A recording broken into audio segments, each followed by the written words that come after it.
Kasih kembali, Pak. Suara saya dengar, Bu? Dengar? Dengar, Pak. Dengar. Mantap.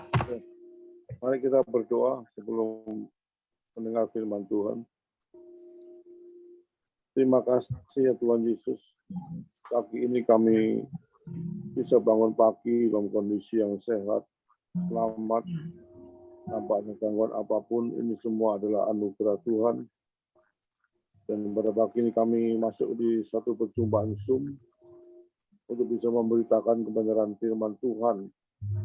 Kami tadi bisa memuji-muji Tuhan. Ya. Sebentar kami akan mendengarkan firman Tuhan.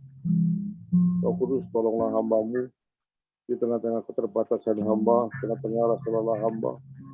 Hamba diberi tugas oleh Tuhan untuk bisa memberitakan firman Tuhan. Tuhan, biar hamba bersandar pada Engkau ya Tuhan. Karena hanya kekuatan-Mu lah kami bisa memberitakan kebenaran firman Tuhan.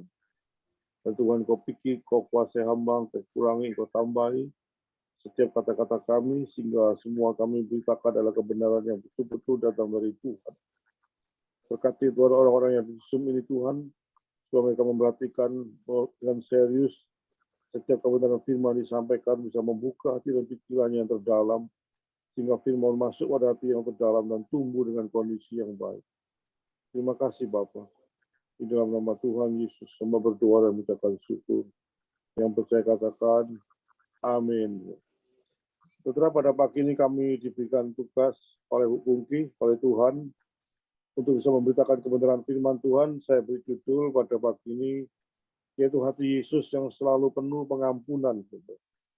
Kita minta dengan hormat Bu Bungki bisa membacakan pada saya Yohanes 8, ayat 2 sampai 11. Yohanes 8, ayat 2 sampai 11.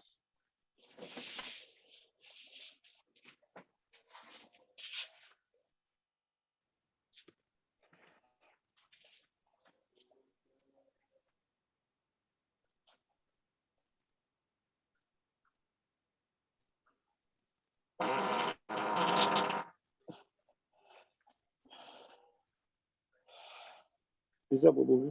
Yohanes 8.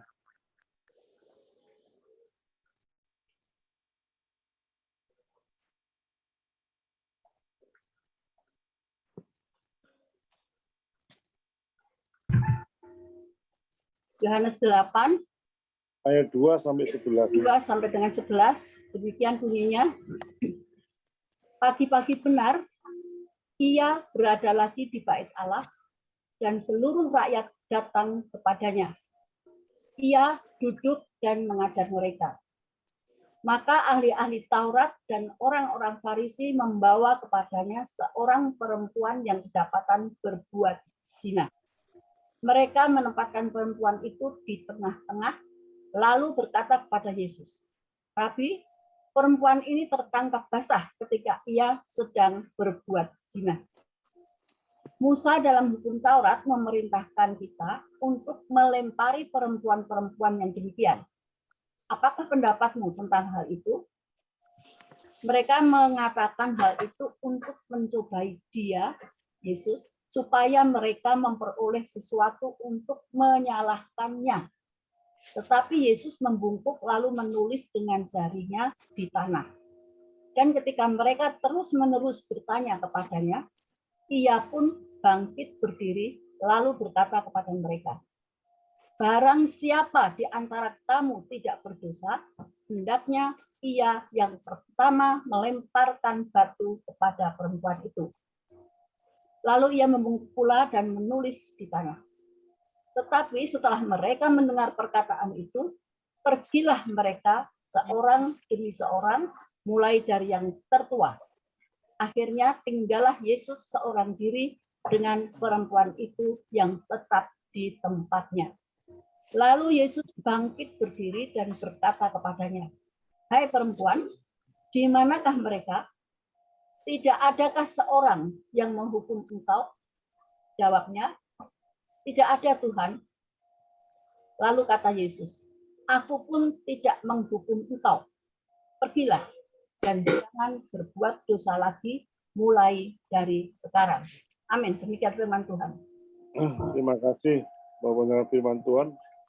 Saya mencoba untuk melihat sisi Yesus adalah sisi yang penuh dengan pengampunan.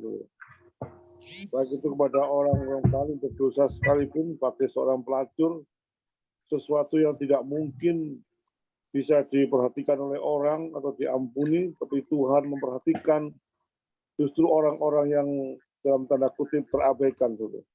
Mari kita bahas bagaimana Tuhan itu mengampuni. Saudara, ahli-ahli Taurat atau orang-orang Farisi, itu memang orang yang selalu iri hati pada Tuhan Yesus.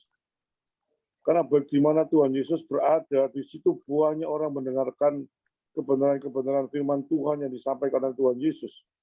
Sementara orang Farisi pun seringkali nggak ada pengikutnya, sehingga dia merasa iri hati. Dengan iri hati ini, timbullah suatu niat jahat dari orang Farisi untuk membunuh Yesus. Karena dia merasa iri hati, semuanya serba kalah sama Tuhan Yesus. Padahal orang-orang Farisi tahu, ahli-ahli Taurat tahu bahwa Yesus itu hanya seorang tukang kayu. Anak seorang tukang kayu, bagaimana anak seorang tukang kayu bisa begitu terkenal dan begitu punya kuasa yang luar biasa pada saat memberitakan kebenaran firman Tuhan. Pada ahli-ahli Taurat adalah ahli-ahli agama yang merasa dirinya pandai, pinter, dan bahkan penuh dengan kesombongan, sehingga tidak punya kuasa pada saat memberitakan kebenaran firman Tuhan. Sehingga ahli-ahli Taurat itu mempunyai suatu kesempatan yang begitu mencari kesempatan bagaimana dia menyakiti Tuhan, bagaimana dia menyakiti Yesus, bagaimana dia membunuh Yesus. Itu cara-cara dilakukan oleh Farisi. Dan salah satu cara yang saya akan beritakan ini, bagaimana dia menjebak satu pertanyaan yang sulit dijawab oleh Tuhan Yesus dengan tujuan supaya Tuhan Yesus jatuh dan Tuhan Yesus akan dibunuh oleh ahli-ahli Taurat. Saudara, kalau saudara membaca dalam kitab Markus 12, 29, 31, saudara catat sendiri, itu hukum yang utama, hukum yang mengasihi Tuhan, dan hukum kedua adalah hukum yang mengasihi sesama manusia. Saudara. Tetapi dalam Kejadian 8 yang Bu Puki baca tadi, dia itu begitu teganya, saudara, mengorbankan seorang perempuan untuk dibunuh seseorang dengan menjebak Yesus. Ahli-ahli Taurat menggunakan perempuan itu untuk tujuan akhirnya, baik itu dibunuh perempuan itu, nantinya Tuhan Yesus juga akan dibunuh. Padahal ahli-ahli Taurat tahu bahwa hukum utama adalah mengasihi Tuhan dan hukum kedua adalah mengasihi sama manusia. Tapi kalau sudah masalah iri hati, dia bagaimanapun caranya ditempuh oleh ahli Taurat untuk menjatuhkan seseorang. Saudara, ini paling bahaya dalam kehidupan saudara dan saya. Hati-hati kalau saudara ada iri hati pada orang, atau benci pada orang lain, saudara menggunakan berbagai macam cara untuk menjatuhkan orang itu. Hati-hati, perhatikan statement saya pada pagi ini. Saudara jangan pernah melakukan seperti ahli-ahli Taurat yang lakukan. Saudara. Jangan sampai ada iri hati. Bila Tuhan sendiri yang hak daripada pembalasan itu hak Tuhan, bukan hak saudara. Saudara perangkap itu dijebak oleh ahli Taurat. Dia menyeret seorang perempuan di tempat tidurnya, saudara. Dijadikan objek oleh ahli-ahli Taurat. Dan dia minta pendapat kepada Tuhan Yesus. Tuhan Yesus, apa pendapatmu tentang wanita ini? Bagaimana pendapatmu tentang wanita ini, katanya daripada ahli Taurat. Wanita ini sudah ketahuan berzina, dan betul-betul sudah ketahuan, dan sudah saya seret di sini, dan ini ada di hadapan engkau. Itu secara kasarnya. Saudara. Dan sekarang dia mendapatkan suatu pertanyaan dari ahli Taurat. Apa pendapatmu Yesus mengenai wanita ini? Saudara? Saudara, kalau saudara membaca dengan teliti ayat ini, saudara, ini pertanyaan yang paling sulit. Saudara. Bukan saja sulit, saudara, pertanyaan serius. Dan bahkan yang saya katakan terakhir adalah pertanyaan yang dilematik. Saudara. Sangat dilematik. Saudara. Dijawab gini salah, dijawab gitu salah. Saudara. Ini pertanyaan yang menjebak. Bukan sekedar ingin tahu, tapi pertanyaan yang menjebak Tuhan Yesus. Karena kalau Tuhan Yesus menjawab ini, pasti salah, menjawab itu juga pasti salah. Istilah lagunya Bro itu gitu salah, gini salah. Begitu salah, gini salah. Saudara, saya ada jelaskan kenapa Tuhan Yesus menjawab dua-duanya salah. Saya umpamakan, saudara, pilihan pertama. Kalau Tuhan Yesus diminta oleh ahli Taurat, bagaimana pendapatmu guru, bagaimana pendapatmu Yesus pada wanita itu? Sekarang saya umpamakan, kalau Yesus marah pada ahli Taurat dan betul-betul kasihan pada kepada perempuan itu, mungkin ya saya cuma dalam imajinasi pikiran saya, Hei ahli-ahli Taurat, bebaskanlah perempuan itu. Umpamanya gitu. Saudara. Karena perempuan ini saya penuh dengan kasih, kata Tuhan Yesus. Saudara, apa yang terjadi? Saudara? Kalau Yesus berkata pada ahli Taurat, bebaskan perempuan itu. Saudara. Wah, ahli-ahli Taurat mempunyai dalih. Saudara. Mempunyai satu dasar untuk membunuh Yesus. Saudara. Karena apa? Saudara? Pada saat Tuhan memerintahkan bebaskan wanita itu, ahli-ahli Taurat tahu bahwa Yesus itu melanggar hukum Musa. Hukum Musa mengatakan kalau seorang kedapatan berzina, itu dihukum dirajam sampai mati. Dihukum dirajam mati. Dan ini pertanyaan ini menjebak Tuhan Yesus kalau Tuhan Yesus mengatakan bebaskan wanita itu. Ini menunjukkan bahwa Tuhan itu melanggar hukum Musa. Dan kalau sudah melanggar hukum Musa, itu berhak untuk dibunuh. Itu tujuan akhir pada hukum orang Taurat supaya Yesus mengatakan bebaskan wanita itu. Itu pilihan pertama. Kalau Tuhan menjawab bebaskan wanita itu, dia pasti ada hukuman mati. Pilihan kedua, kalau Tuhan Yesus mengatakan ya sudah, terserah kamu ahli-ahli Taurat, itu perempuan sudah berzina, hukum aja, rajam dia sampai mati. Umpamanya pilihan kedua, kan pilihan hanya dua, dibebaskan atau dihukum. Kalau Tuhan Yesus memilih dibebaskan, dia pasti menentang hukum Taurat. Kalau pilihan kedua, Yesus mengatakan, hukumlah perempuan itu, saudara, berarti perempuan itu akan mati. Dirajam dengan batu. Saudara perhatikan di dalam kitab Yohanes 18 ayat 31. Maka saudara membaca satu perikop dengan teliti. Betul-betul teliti, apa kaitannya dengan ayat lain. Kalau membaca dalam Yohanes 18 ayat 31, di dalam kekaisaran Romawi, saudara, hanya pemerintah Romawi yang berhak menghukum orang mati. Di luar orang Romawi tidak ada satupun bisa melakukan hukum mati, termasuk orang Yahudi. Dan Yesus orang Yahudi. Kalau Yesus menyuruh perempuan itu mati dirajam oleh Taurat, dia pasti dilaporkan kepada pemerintah Romawi. Dan pemerintah Romawi pasti membunuh atau menahan Tuhan Yesus karena tidak berhak membunuh seseorang di luar pemerintahan Romawi. Dalam arti kata, hanya orang Romawi yang berhak menghukum mati. Tidak ada bangsa lain yang menghukum mati. Karena pada waktu itu, Israel dijajah oleh Romawi. Setelah dua-duanya itu rasa-rasanya berat. Dijawab dibebaskan, melanggar hukum Musa. Dijawab dihukum mati, melanggar pemerintahan Romawi. Kadang-kadang kita terjebak oleh dua masalah itu. Yang dua-duanya kelihatannya jelek. Yang dua-duanya kelihatannya deklok. Setelah apa yang dikatakan oleh Tuhan Yesus dalam Yohanes 7, 45, 52. Kalau saya membaca Yohanes 7, 45 sampai 52 sebelum ayat 8. Itu ahli-ahli Taurat, sama pemuka-pemuka agama. Itu mengadakan rapat mendadak.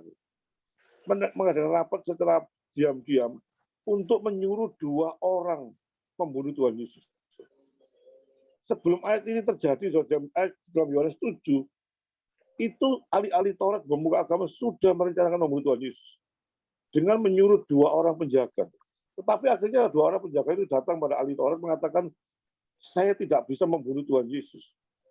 Karena pada saat saya mendengar ajaran pada Tuhan Yesus, kok ajarannya begitu baik. Ajaran itu penuh dengan kuasa.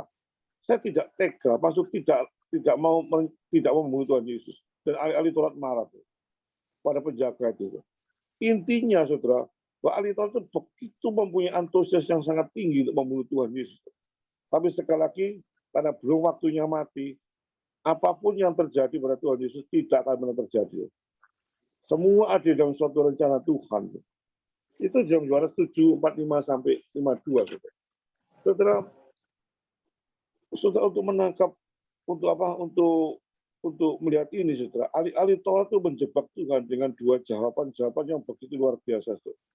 Saudara, saya akan membahas ahli-ahli Taurat. Kenapa saya mengatakan ahli-ahli Taurat itu menghukum Yesus dengan hukum Taurat, padahal dia sendiri melanggar hukum Taurat. Ahli-ahli Taurat pada saat menjebak Tuhan Yesus, dia sudah melanggar hukum Taurat. Kenapa saya katakan ahli-ahli Taurat melanggar hukum Taurat? Padahal dia kepingin Yesus melanggar hukum Taurat, tapi dia menjebak Yesus dengan juga melanggar hukum Taurat. Setelah kalau saya membaca dalam kitab Ulangan 22, sudah catat sendiri, Ulangan 22, pasal 22 dan 24. Musa mengatakan, kalau terjadi satu perzinaan, itu dua-duanya harus dihukum. Ngerti maksud saya? Di dalam hukum Musa dalam Ulangan 22, 22, 24, itu kalau terjadi satu perzinaan, dua-dua dihukum. Bukan sekedar perempuannya. Laki-laki dan perempuan itu sama-sama diseret, sama-sama dirajam, sampai mati. Itu hukum Musa. Tetapi kenapa di dalam peristiwa ini, sudah Yohanes 8 ini, kok hanya perempuannya diseret? Di mana lakinya? Lakinya di mana? Perzinaan kan terjadi antara perempuan dan laki-laki. Tetapi dalam bacaan yang buku kita dibaca, ini peristiwa ini hanya perempuannya diseret. Lakinya di mana? Berarti lakinya itu disimpan sama ahli Taurat itu dibebaskan. Karena merasa perempuan ini lemah, diseret pada Tuhan Yesus. Dia tidak tahu bahwa dia itu melanggar hukum Taurat. Karena hukum Taurat mengatakan kalau terjadi perzinaan, dua-dua dihukum. Di dalam peristiwa ini kenapa kok satu? So, sekali lagi dia menjebak Tuhan Yesus untuk melanggar hukum Taurat, tapi dia sendiri melanggar hukum Taurat. So, apa yang dikatakan oleh Tuhan Yesus? Orang banyak menahan nafas, semua menanti jawaban Yesus apa sih yang dijawab oleh Tuhan Yesus. Itu yang dinanti-nanti oleh Taurat. Dia tidak peduli melanggar hukum Taurat, dilanggar semua hukum Taurat dengan tujuan bagaimana Tuhan Yesus bisa dibunuh. Tetapi dia lupa bahwa dia sendiri hukum Taurat. Setelah pada waktu ditanya gitu, Tuhan Yesus duduk ke bawah, dia menulis di tanah. Apa yang ditulis di tanah saya tidak tahu. Jadi tidak perlu ditafsirkan. Ada orang menafsirkan, hamba Tuhan menafsirkan ini yang ditulis apa Yesus di tanah. Tapi sebanyak kitab suci saya selidiki, saya nggak tahu apa yang ditulis oleh Tuhan Yesus. Jadi nggak perlu ada satu tafsiran yang mengarah ini yang ditulis oleh Tuhan Yesus. Karena saya lihat di dalam Alkitab pun tidak disebutkan apa yang ditulis oleh Tuhan Yesus. Tuhan Yesus sekedar menulis-nulis, mencoret-coret di tanah, dan saya tidak tahu apa artinya, dan lebih baik saya mengatakan tidak tahu apa ditulis oleh Tuhan Yesus. Karena kita mengatakan tidak tahu, ya tidak tahu. Jadi tidak boleh di suatu tafsiran yang mengarang-arang. Tetapi memang ada beberapa hal Tuhan menulis sendiri dengan tangannya sendiri. Di dalam Keluaran 31 ada 18 misalnya, pada waktu ada satu perintah, 10 perintah Allah, itu Allah menulis dengan tangannya sendiri. Di dalam law, untuk 10 hukum Taurat. Juga dalam Daniel 5 ayat 5, pada saat ada satu penghakiman, Allah menulis sendiri di tembok itu. Daniel 5:5. Dan peristiwa ini, Tuhan Yesus menulis sendiri di tanah. Apa ditulis di tanah, saya tidak tahu, dan saya tidak bisa memberitakan. Tapi yang jelas, pada waktu terus-menerus mendesak ahli Taurat, apa sih jawabanmu, Yesus? Dia bangkit, dia mengatakan pada seseorang semua ahli Taurat, siapa di antara kamu orang yang tidak berdosa, itu orang pertama kali untuk melempar pada Tuhan Yesus. Tuhan Yesus berkata demikian, ayo di antara semua orang yang hadir di sini, ahli-ahli Taurat Farisi, siapa yang tidak pernah berdosa? Siapa yang tidak pernah berdosa? Coba you pertama kali yang melempar wanita ini. Ahli-ahli Taurat begitu kaget mendengar jawaban Tuhan Yesus. Dia tidak menjawab dibebaskan atau dihukum, tapi dikembalikan lagi kepada ahli-ahli Taurat. Inilah kepintaran pada Tuhan Yesus. Ada pertanyaan menjebak sekalipun dia tidak terpengaruh. Pada waktu ditanya oleh ahli Taurat, Yesus, apa boleh saya membayar pajak? Dia menjawabnya luar biasa. Apa yang untuk Tuhan, dia bayar pada Tuhan. Apa untuk Kaisar, dia bayar untuk Kaisar. Ini pertanyaan juga menjebak. Kalau dia mengatakan jangan bayar pajak, pasti dilaporkan oleh Romawi. Kalau dia mengatakan bayar pajak, wah ini membebani dijajah kok memihak pada Romawi. Jadi ahli-ahli Taurat dan hukum orang-orang agama-agama, pemuka agama itu selalu memberikan pertanyaan-pertanyaan pada Tuhan Yesus dengan sifatnya menjebak. Dan rasanya tidak bisa dijawab dengan benar. Tapi Yesus begitu dengan kuasa Allah, dia bisa menjawab semua pertanyaan ahli Taurat dengan hikmat dari Tuhan. Dia mengatakan di antara saudara-saudara yang tidak pernah berdosa, coba orang pertama kali melempari wanita itu. Nggak ada orang tidak berdosa. Ahli Taurat tahu semua adalah manusia berdosa. Dan itu ada di dalam hukum Musa. Sehingga satu persatu dia pergi. Dan akhirnya Tuhan Yesus berhadapan sendiri dengan perempuan itu. Dia mengatakan tidak ada orang yang menghukum. Tidak ada. Dimana Tuhan, aku juga tidak menghukum. Aku mengampuni kamu, pergilah dan jangan berbuat dosa lagi. Saudara, itulah inti dari cerita pada Yohanes 8. Saudara, apa yang saudara petik dalam kehidupan saudara sehari-hari dengan peristiwa ini? Saudara, Yesus adalah hati yang penuh dengan pengampunan.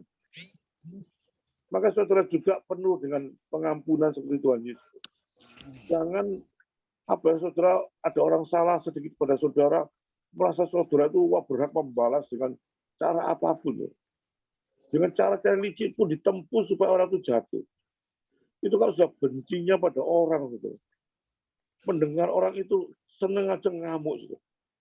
Mendengar orang itu beli apa-apa ngamuk. Gitu. Karena merasa dibenci orang itu. Dan seringkali menggunakan cara-cara yang licik untuk bisa menyakiti orang tersebut. Gitu. Ini contoh daripada Tuhan Yesus adalah Allah kami yang penuh dengan pengampunan. Maka saya tirulah pada Tuhan Yesus pada pagi ini. Saya berkata di Zoom ini, jadilah anak Tuhan yang penuh pengampunan. Jangan mudah marah, jangan mudah membalas dendam. Karena pembalasan dendam itu bukan hak saudara, itu hak Tuhan. Kalau saudara disakiti oleh seseorang, jangan pernah membalas, jangan minta sama Tuhan. Tuhan itu Tuhan, hukum gitu, baru ngilokno aku. Tolong Tuhan, hukum pada waktu main gitar supaya tangannya potong, macam-macam. Itu jangan gitu. Jangan, itu sering kali kan demikian gitu. Itu loh. Aku suka ngilok-ngilok saya, tolong Tuhan, kasih orang penyakit, kasih orang apa, itu saya sering kali dengar. Saudara-saudara tidak berhak mengatakan itu berarti. Dan saudara harus mengasihi, saling mengampuni. Bila di New Life ini saudara, orang-orang di Zoom ini saudara, ada orang yang penuh dengan hati pengampunan. Apapun orang lain sakiti saudara dan saya, saudara hanya berdoa pada Tuhan. Saudara hanya berkata pada Tuhan, Tuhan ini Tuhan, aku disakiti pungki. Ini Tuhan, aku diilok-ilokno. Ya sekedar gitu, saudara. Saudara nggak perlu membalas, saudara. Membalas hak Tuhan. Cuma saudara bercurhat sama Tuhan Yesus. Ini Tuhan suamiku demikian. Ini Tuhan istriku demikian. Ini Tuhan anakku demikian. Sehingga semua itu serahkan pada Tuhan Yesus. Tuhan Yesus yang menyelesaikan semua perkara saudara dan saya. Itu pengajaran yang saya pertama kali. Yang kedua, saudara, saudara jangan anggap remeh seseorang yang begitu berdosa, salah. Oh, orang itu tidak mungkin diampuni. Orang itu tidak mungkin jadi ikut Tuhan Yesus. Sehingga orang sudah sangat bejat. Saudara, perempuan yang berzina itu, di mana sudut alih-alih Taurat, dia seperti orang buangan. Seperti orang yang tidak ada gunanya, perempuan berzina. Tapi di hadapan Tuhan Yesus, dia mengampuni. Justru orang-orang demikian ini Tuhan pilih untuk menjadi anak-anak Tuhan.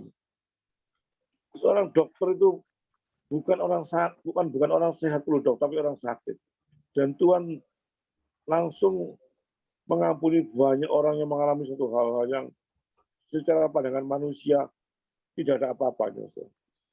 Seorang pelacur pada waktu itu dianggap sesuatu kenajisan.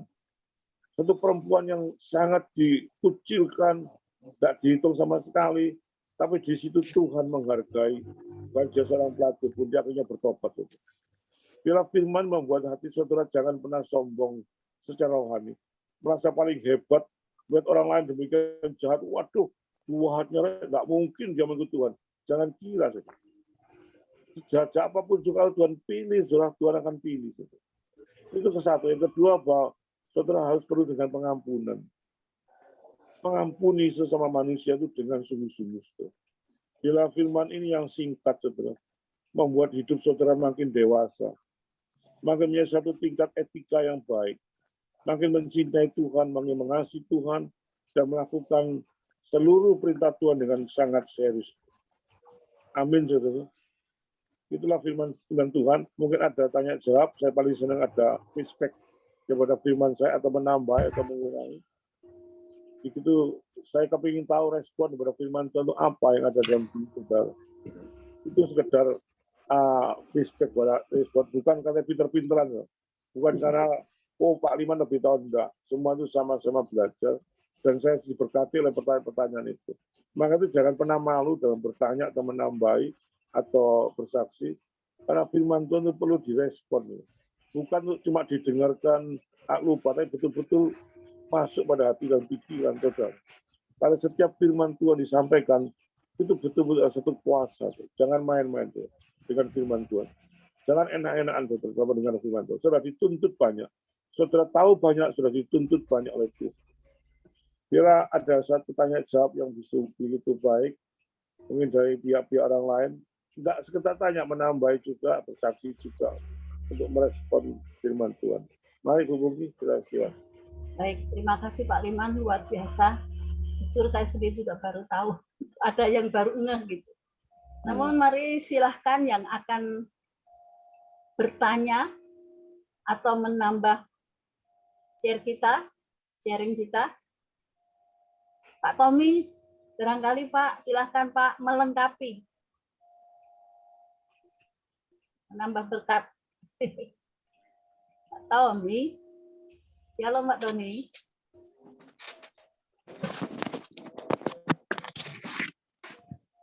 Berkat luar biasa ini pagi ini. Boleh Pak Tommy menambah berkat? Cukup Bu, cukup, saya nggak Begitu. Ibu Nita barangkali Ibu ini nih yang merindukan firman Tuhan biar semakin kaya Bu. Mari silahkan. Bertanya boleh silahkan Ibu. Dibuka mute-nya. Cukup jelas. Cukup jelas. Tidak ada yang ditanya ya, cukup jelas. Pak Yusak, mari Pak.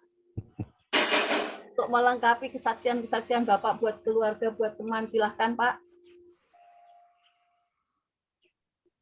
Ya, sebenarnya sih banyak pertanyaannya, tapi kenapanya tadi karena begitu cepat berlalu.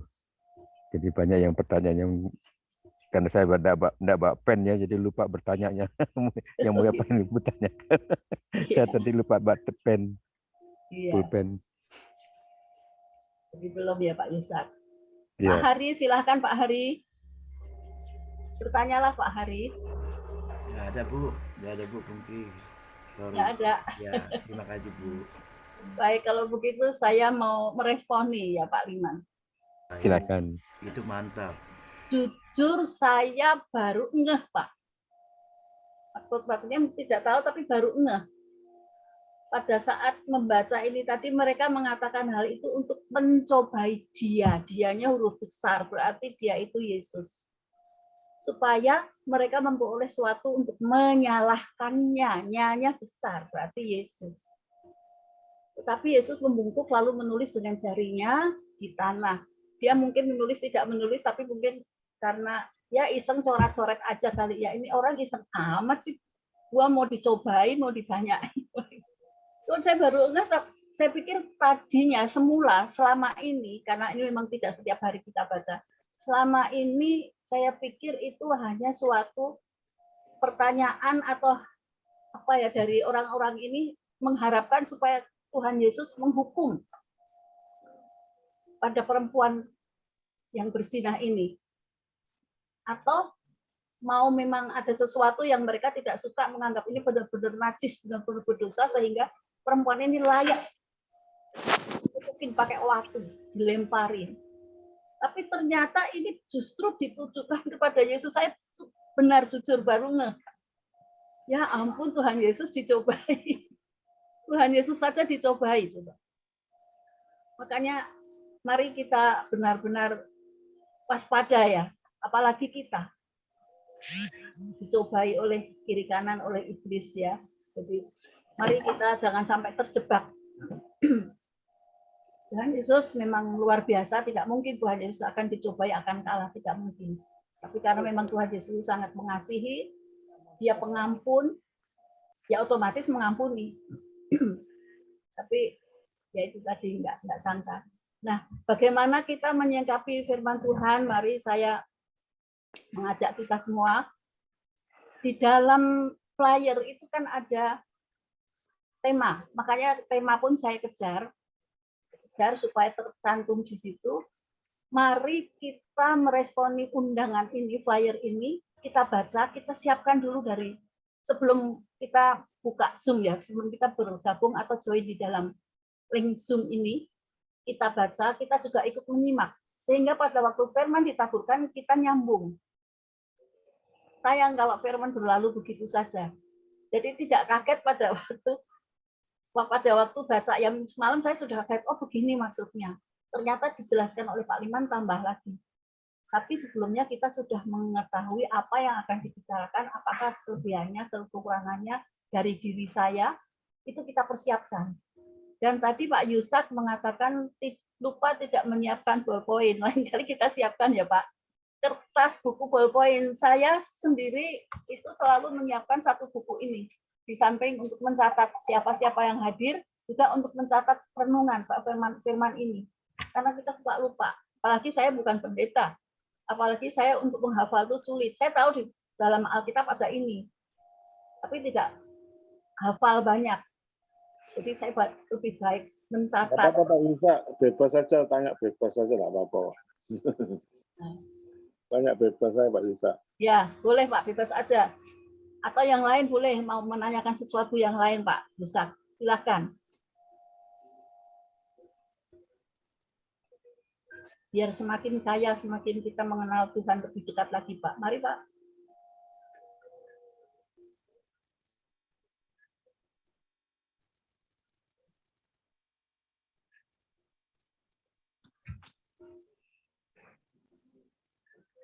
Pak Yusak. Ada? Coba dibuka mute-nya Pak, di-unmute Pak ya. Oh iya. Terima kasih, saya mau bertanya sedikit. Ya, boleh Pak. Silakan Pak. Sebagai anak Tuhan itu ya, kadang-kadang merasa khawatir karena apa, tentang masa depan ini ya. Karena kadang-kadang kita itu ya merasa Tuhan itu tidak pernah menjawab doa kita. Kadang-kadang berkali-kali kita berdoa, rasa-rasa tidak pernah dijawab gitu. Itu saja, terima kasih Pak. Oh, terima kasih Pak. Memang kita sebagai manusia tidak mungkin tidak khawatir Pak. Semua khawatir, saya juga khawatir. Cuma kekhawatiran yang saya beritakan, yang saya sering kali beritakan, jangan khawatir berlebihan Pak. Ya. Jangan khawatir, merasa khawatir terus. Nah kita sebagai anak Tuhan, kadang-kadang anak saya kalau pergi ke luar kota atau kemana, saya khawatir Pak. Hati-hati di jalan. Kerja ya. Saya ya kejar khawatir seketika ya sudah. Tapi ya sudah saya serahkan pada Tuhan. Bukan khawatir itu, aduh ya apa ya di sini. Waduh bisa kena cetruk Pak. Jadi mikirnya enggak karu-karuan khawatir. Dan saya lihat Pak Yusak, kekhawatiran itu kadang-kadang enggak pernah terjadi Pak. Cuma pikiran kita saja mengada-ngada Pak. 90% aduh ya apa ya masa depan ya. Bisa makan apa enggak dengan kondisi gini. Tapi kalau dijalani Pak, tidak pernah terjadi Pak. Ya makan Pak. Ngerti maksud saya? Jadi kekhawatiran itu 90% itu cuma diolah pikiran kita sendiri. Padahal tidak gitu Tuhan. Tuhan sudah memelihara anak-anaknya. Dan kadang-kadang Tuhan tidak menjawab. Itu kadang-kadang waktu kita yang seringkali mengatur Tuhan. Kita seringkali cepat-cepat Tuhan jawaban. Tapi Tuhan itu tahu kondisi seseorang dijawab atau tidak, itu Tuhan lebih tahu. Kalau Pak Liman sekarang tak jawab sekarang, waduh tidak karu-karuan. Nah, itu dia tahu, timingnya tahu. Dan kita sebagai anak Tuhan, banyak belajar firman Tuhan, sehingga waktu Tuhan itu bisa sesuaikan. Bukan kita yang memerintah Tuhan, tapi Tuhan yang memerintah kita. Itu kesalahan-kesalahan banyak orang saya lihat hamba-hamba Tuhan. Sembuhkan, pasti sembuh. Diklaim-klaim, janji-janji itu diklaim-klaim. Siapa orang bisa ngeklaim janji Tuhan? Itu kesombongan rohani yang nampaknya hebat di mata jemaat, tapi itu memerintah Tuhan. Dianggap Tuhan sebagai sapam atau jongosnya diperintah-perintah, cepat sembuh, cepat selesaikan. Setelah waktu Tuhan itu beda dengan waktu kita dengan sabar. Justru itu anak Tuhan, kalau di tengah-tengah situasi kondisi apapun, sabar menanti jawaban Tuhan, Tuhan akan memberikan jawaban yang baik. Dan Tuhan itu kalau mendengar doa saudara, bisa dijawab ya, bisa dijawab tidak, atau menunggu, bahkan melebihi apa yang saudara minta, bisa terjadi. Maka itu tergantung mutlak pada Tuhan. Itu adalah suatu kehidupan sebagai anak Tuhan. Jangan pernah memerintah-merintah Tuhan dengan cara-cara kita sendiri. Itu Pak Yusak yang saya bisa bagikan pada Pak Yusak. supaya Pak Yusak Ya. jangan pernah khawatir, serahkan pada Tuhan. Sekarang Kalau Tuhan tidak pernah menjawab doa saudara, tetaplah sekarang saya mau bersabar. beri contoh Jangan kepada takut. Bapak ya. Iya. Pak, saya akan memberi contoh dengan Bapak sekarang. Soalnya saya ada masalah dengan anak saya yang perempuan ini, yang bungsu, yang perempuan ini. Sampai umurnya sudah 35 tahun belum menikah, ini yang saya kadang-kadang berdoa dengan Tuhan ya. Lalu sampai hari ini anak saya yang perempuan ini belum punya suami. Umurnya sudah 35 tahun. Dan sudah punya pekerjaan. Itulah saya yang bergumul dengan dalam doa ini. Ya memang kita punya bergumul, Pak. Kita punya aduh sudah 35 tahun nggak menikah. Rek. Ya apa Tuhan cepet. Itu memang satu hal yang wajar, kita doa sama Tuhan seperti itu. Tuhan tolong, Tuhan berikan jodoh untuk anak saya, itu wajar. Tapi kalau Pak Yusak dengan cara sendiri, bukan dengan cara Tuhan, wis seadanya orang diambil. Umpamanya Pak, ada saudara tidak seiman mau melamar, ya sudahlah, ngomong 35 tahun, umpamanya ada orang ngelamar, ya tidak dilihat dulu orang itu saudara seiman apa enggak, langsung diterima, itu fatal Pak.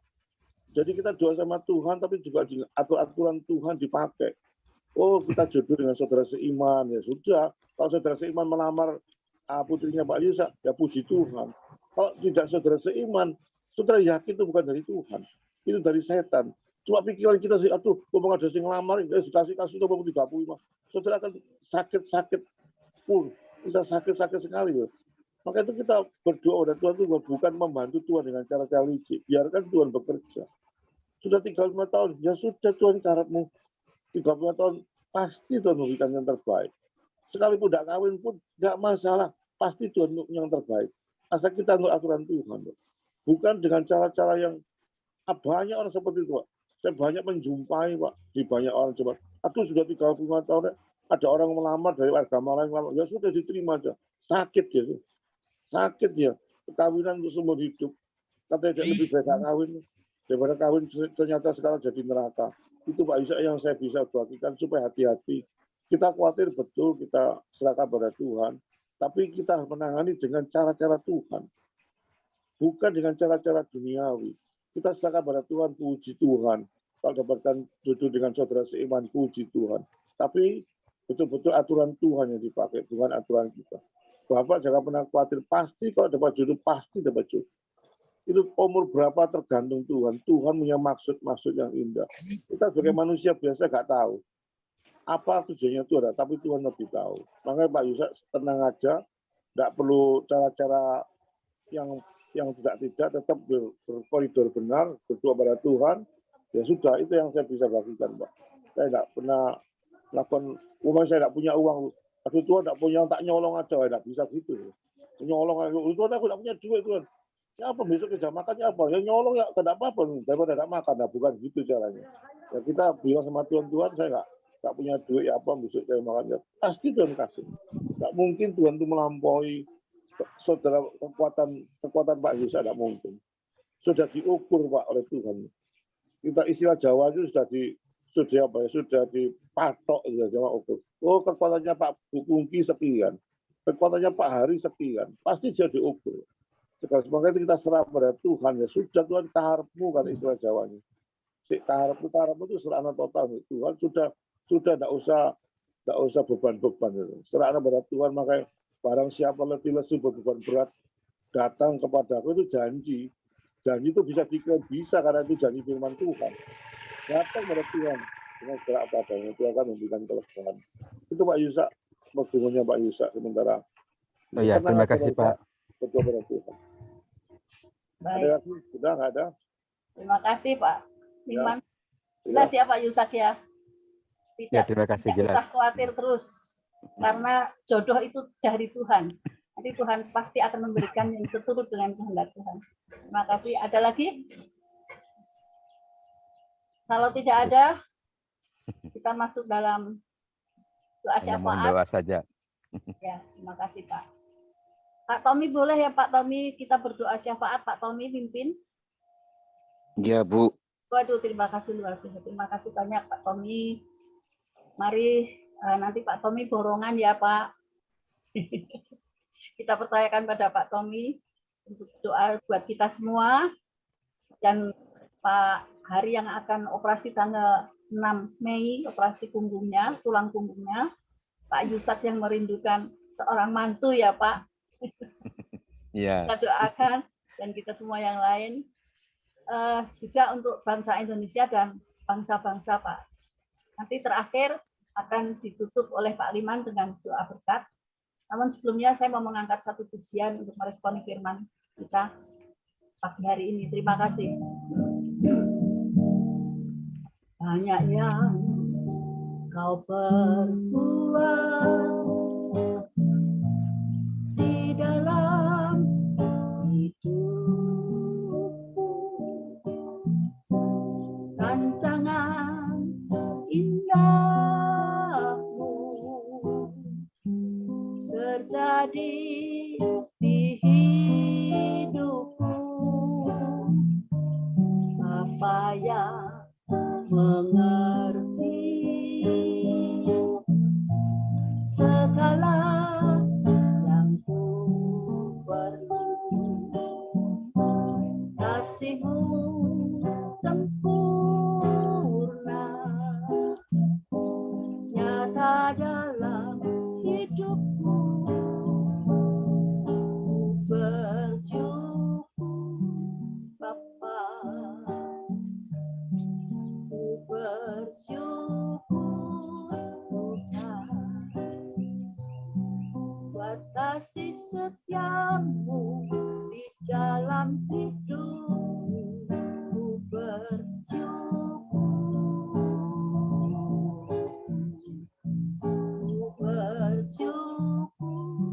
Bapa, ku bersyukur Tuhan, buat kasih setiamu di dalam hidupku. Ku bersyukur Tuhan.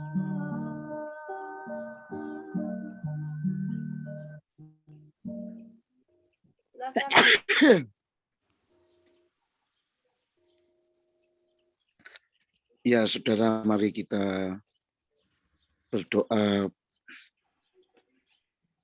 bersyafaat bersama. Bapa di dalam surga, dengan rendah hati kami datang menghadap Engkau pagi ini Tuhan. Banyak hal tentu yang kami gumuli dalam hidup ini. Banyak hal tentu yang kami gumuli ketika kami harus menjalani hari-hari kami.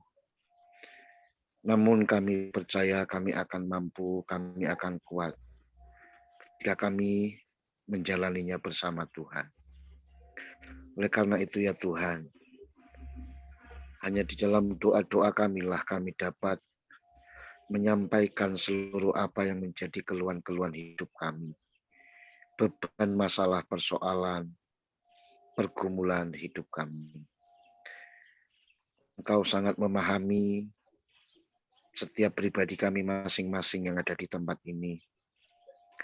Engkau sangat tahu Tuhan, apa yang menjadi harapan-harapan kami. Baik itu Pak Leman, baik itu Pak Hari, Pak Yusak, Ibu Pungki, hamba-Mu, demikian juga dengan Ibu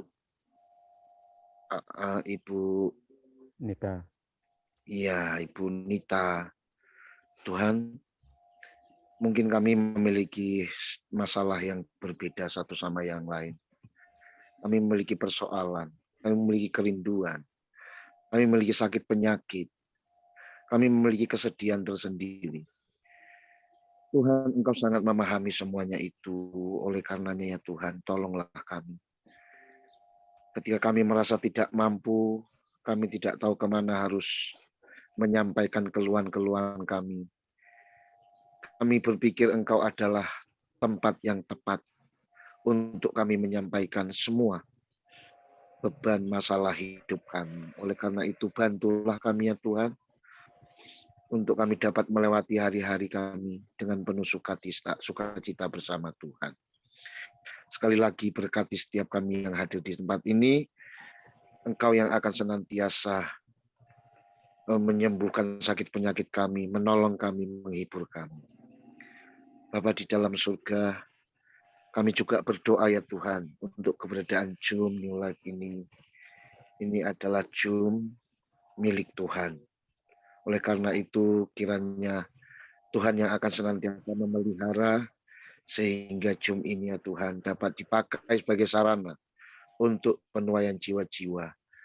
Banyak orang-orang dikuatkan, disembuhkan, dihiburkan, diajari, dipulihkan kehidupannya.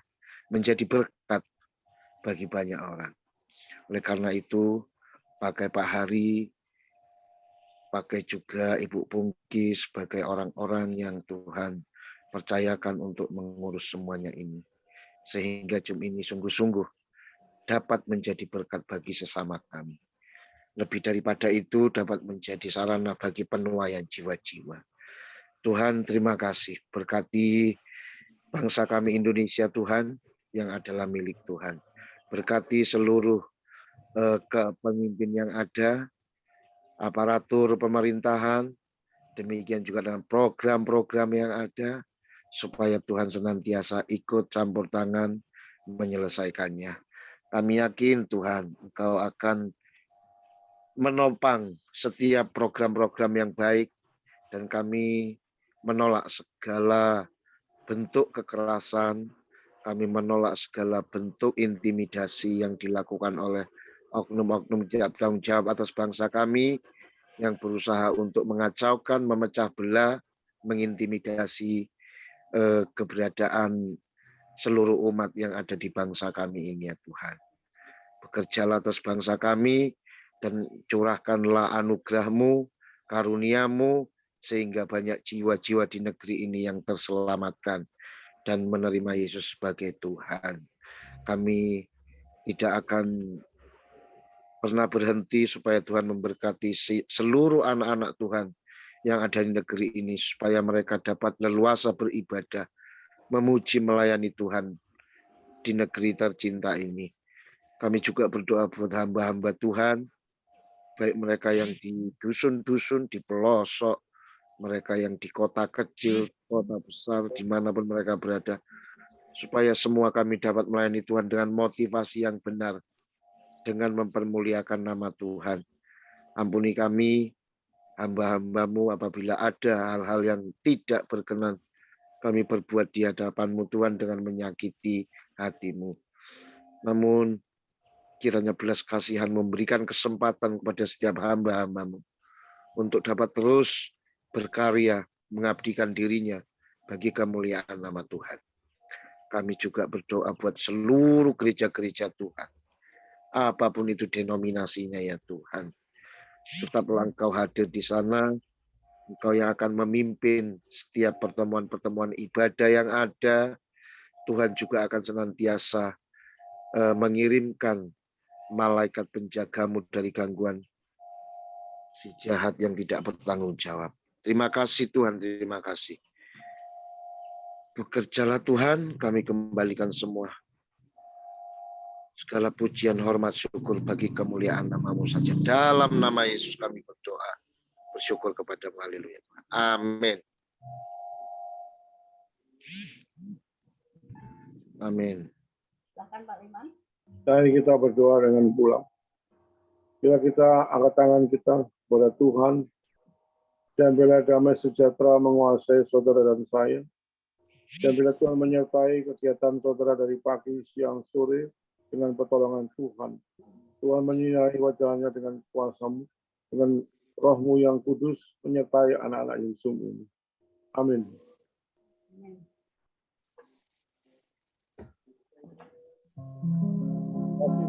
Terima kasih Yesusku buat anugerah yang Kau beri.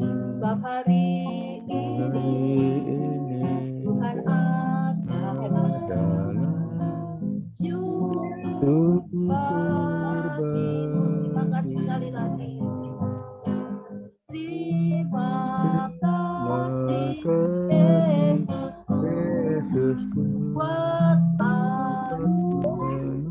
Bapak